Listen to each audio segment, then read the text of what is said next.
The chief executive of the world's biggest catering company, which is also one of Britain's biggest businesses, died on Sunday in a plane crash near Sydney, the Australian police said. Richard Cousins, the chief executive of Compass Group, was among the 6 people killed when a seaplane went down off Jerusalem Bay, just north of Sydney, according to a statement from the New South Wales Police.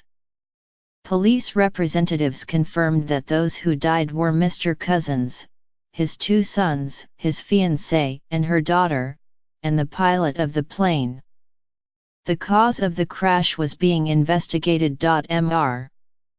Cousins, 58, led Compass Group, which employs more than 550,000 people worldwide, providing food for organizations ranging from Costco and Qualcomm to the University of Houston and the stadium that houses the Utah Jazz basketball team for more than 11 years. We are deeply shocked and saddened by this terrible news, Paul Walsh, the company's chairman, said in a statement.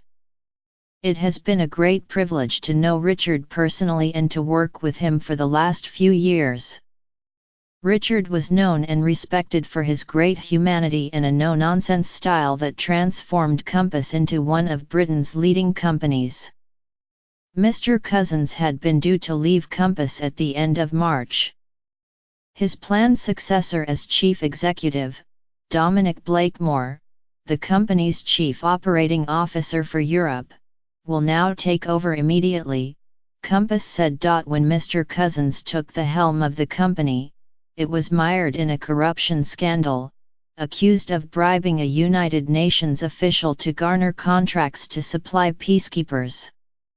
Settling lawsuits and ending investigations tied to the allegations cost the company £39 million, it said in its 2007 annual report, around $53 million at current exchange rates. But during his time as chief executive, Mr. Cousins dramatically increased the size of the company. Revenue more than doubled, and operating profit increased fourfold. The company's share price has increased by more than 6 times since he took over, to £16, or about $21.60, a share. Compass had full-year revenue of £22.9 billion and profit of £1.7 billion in the most recent financial year, which ended in September. Compass says it holds 10% of the global food services market, operating across 50 countries. The company said in its most recent annual report that it serves more than 5.5 billion meals a year.